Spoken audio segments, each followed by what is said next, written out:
नाम अलग अलग है लेकिन तरीका लगभग एक जैसा ही है, सीधे खाते में पैसा डालना। क्योंकि ये एक आसान तरीका है लोगों को तुरंत खुश करने का। बड़ी रकम एक साथ और एक समय पर। हमें आज की दावत चाहिए या कल की तरक्की। सरकार के पास कोई अलग से खजाना नहीं है, नुकसान आखिरकार हमारा ही होगा।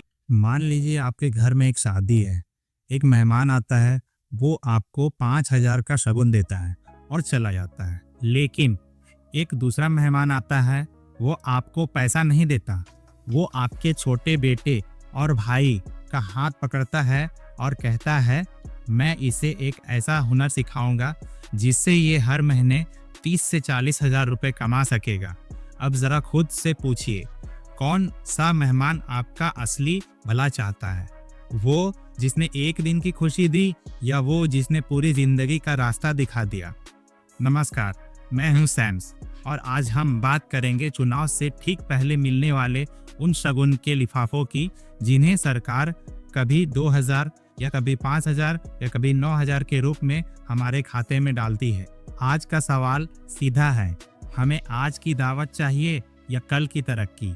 ज़रा ध्यान दीजिए, असम की अरुणोदय योजना हो या अलग अलग राज्यों की कैश स्कीम, जैसे जैसे चुनाव पास आते हैं वैसे वैसे इन योजनाओं की रफ्तार अचानक तेज हो जाती है। बड़ी रकम एक साथ और एक समय पर। अब सवाल ये है, क्या ये 5,000 या 9,000 आपकी ज़िंदगी बदल देंगी या फिर ये बस एक छोटी सी राहत है उस वोट से पहले जो आप देने वाले हैं? देखिए, ये भी सच है कि इन योजनाओं से कई गरीब परिवारों को तुरंत राहत मिलती है। कई लोगों के लिए ये पैसा बहुत मायने रखता है, लेकिन सवाल ये है, क्या यह एक अस्थायी समाधान है या सिर्फ कुछ दिनों की मदद? और ये सिर्फ एक राज्य की बात नहीं है। असम में अरुणोदय योजना के तहत महिलाओं को कैश सहायता दी जाती है। पश्चिम बंगाल में लक्ष्मी भंडार योजना के तहत महिलाओं को पैसे दिए जाते हैं। तमिलनाडु में भी महिलाओं के खाते में पैसे कैश ट्रांसफर किए जाते हैं। कर्नाटक में गृह लक्ष्मी योजना के तहत महिलाओं के खाते में पैसे डाले जाते हैं। मध्य प्रदेश में लाडली बहना योजना और झारखंड में मैया सम्मान योजना चल रही है। छत्तीसगढ़ में महतारी वंदन योजना है। नाम अलग अलग है लेकिन तरीका लगभग एक जैसा ही है, सीधे खाते में पैसा डालना। अब एक बात और समझिए, ये पैसा आता कहाँ से है? सरकार के पास कोई अलग से खजाना नहीं है। आप जो पेट्रोल भरवाते हैं, जो मोबाइल रिचार्ज करते हैं या जो भी आप सामान खरीदते हैं, उसी पर लगने वाला टैक्स घूमकर आपके पास आता है। यानी आपका ही पैसा आपको ही एक नए नाम से दिया जाता है। लेकिन असली बात यहाँ से शुरू होती है। जब हजारों करोड़ रुपए इस तरह बांटे जाते हैं तो कहीं ना कहीं कुछ चीजें छूट जाती है।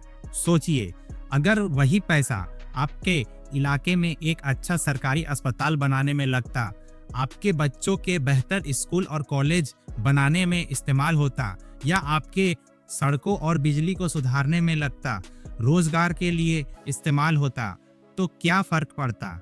शायद आपको बार बार मदद लेने की जरूरत ही नहीं पड़ती। यहाँ एक फर्क समझना बहुत जरूरी है। हर सरकारी योजना गलत नहीं होती। शिक्षा, स्वास्थ्य और रोजगार पर खर्च ये असली वेलफेयर है। लेकिन चुनाव से ठीक पहले कैश बांट देना, लोगों को तुरंत खुश करना, ये फ्रीबी राजनीतिक बन जाता है। आप जरा देखिए, जो देश आगे हैं वो इसलिए आगे नहीं है कि वो पैसे बांटते हैं, बल्कि इसलिए क्योंकि वहाँ का सिस्टम मजबूत है।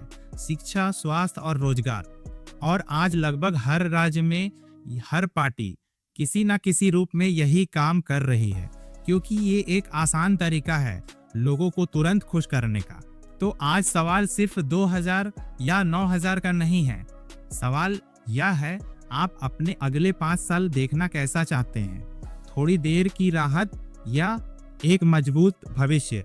क्योंकि छोटी खुशी के चक्कर में अगर हम बड़े मौके खो देंगे तो नुकसान आखिरकार हमारा ही होगा।